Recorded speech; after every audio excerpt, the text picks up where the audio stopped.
우리는 사회 안에서 다양한 생활 관계를 맺으며 살아갑니다. 생활 관계 중에는 도덕이나 종교, 관습과 같은 사회 규범에 적용을 받는 것도 있고 법 규범에 적용을 받는 것도 있습니다.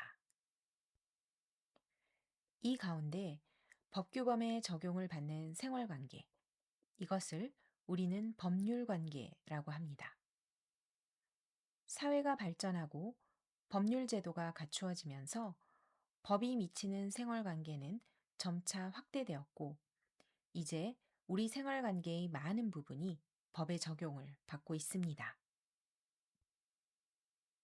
법은 일반적으로 사람과 사람 사이의 관계를 권리와 의무로 규율하는데요. 그래서 법률 관계는 대개 권리와 의무의 관계로 나타납니다. 그럼 이러한 권리와 의무는 법으로 인정된다는 이유로 개인이 마음대로 행사하고 이행해도 되는 걸까요? 안녕하세요. 법이라는 교양 변호사 H입니다. 이번 영상에서는 민법 제2조를 함께 읽어보려고 합니다. 우리 민법은 권리의 행사와 의무의 이행을 어떻게 바라보고 있을까요? 그리고 여기에는 어떠한 제약과 한계가 존재할까요? 이에 대한 답이 바로 제2조에 담겨 있습니다. 민법 제2조 신의 성실 제1항 권리의 행사와 의무의 이행은 신의에 쫓아 성실히 하여야 한다. 제2항 권리는 남용하지 못한다. 권리란 일정한 이익을 누릴 수 있도록 법이 인정하는 힘을 의미합니다. 의무란 법이 일정한 행위를 하거나 하지 않을 것을 요구하는 법률상의 구속을 말합니다. 원칙적으로 권리의 행사는 권리자의 자유입니다. 하지만 법이 이를 아무런 제약 없이 보장한다면 사회 전체의 이익이라는 관점에서 여러 가지 폐해가 생길 수 있습니다. 이러한 이유로 민법은 제2조에서 권리의 행사와 의무의 이행은 신의 성실에 따라야 한다는 점, 그리고 권리의 행사에는 한계가 존재한다는 점을 분명히 밝히고 있습니다. 다시 말해, 권리의 행사와 의무의 이행에는 신의 성실이라는 사회적 제한이 존재하고 이를 무시하는 경우 법이 허용하지 않겠다는 의미입니다. 신의 성실의 원칙이란 법률 관계의 당사자는 상대방의 이익을 배려하여 형평에 어긋나거나 신뢰를 저버리는 내용 또는 방법으로 권리를 행사하거나 의무를 이행해서는 안 된다는 규범입니다.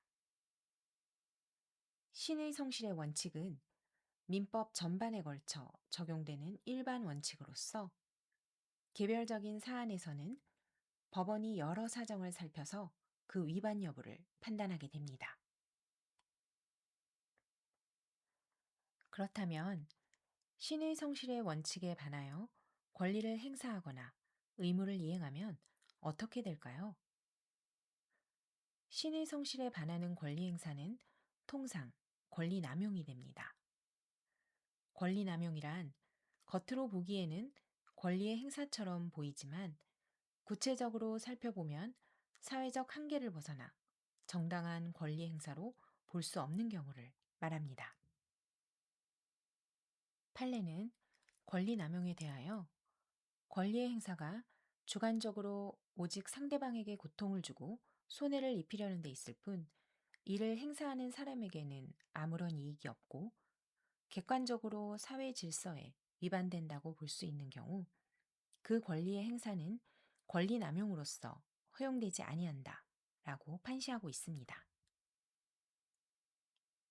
이와 같이 권리 남용에 해당하는 경우 그 권리 행사는 법의 보호를 받지 못하고 이에 따른 법률 효과도 발생하지 않습니다. 한편 신의 성실에 반하는 의무의 이행은 겉으로 보기에는 이행을 한 것처럼 보이더라도 법적으로는 의무의 이행으로 인정되지 않을 수 있습니다. 지금까지 민법 제2조를 함께 읽어보았습니다. 권리는 법이 인정한 힘이지만 그렇다고 해서 마음대로 행사해도 되는 것은 아닙니다. 의무 역시 마찬가지입니다. 형식적으로 이행했다고 해서 언제나 인정되는 것은 아닙니다. 권리를 행사하고 의무를 이행하는 모든 과정에서 우리는 상대방의 정당한 신뢰를 저버리지 않도록 신의에 따라 성실하게 행동해야 합니다. 이를 벗어나는 순간 권리의 행사는 권리 남용이 될 수 있고 의무의 이행은 이행으로 인정받지 못할 수 있습니다. 권리의 행사는 물론 의무의 이행 역시 사회 전체의 이익과 조화를 이루어야 한다는 생각. 이러한 생각이 바탕이 된 신의 성실의 원칙은 우리의 생활 속 수많은 법률 관계에 적용되는 가장 기본적이면서도 중요한 원칙입니다. 여기는 법이라는 교양입니다.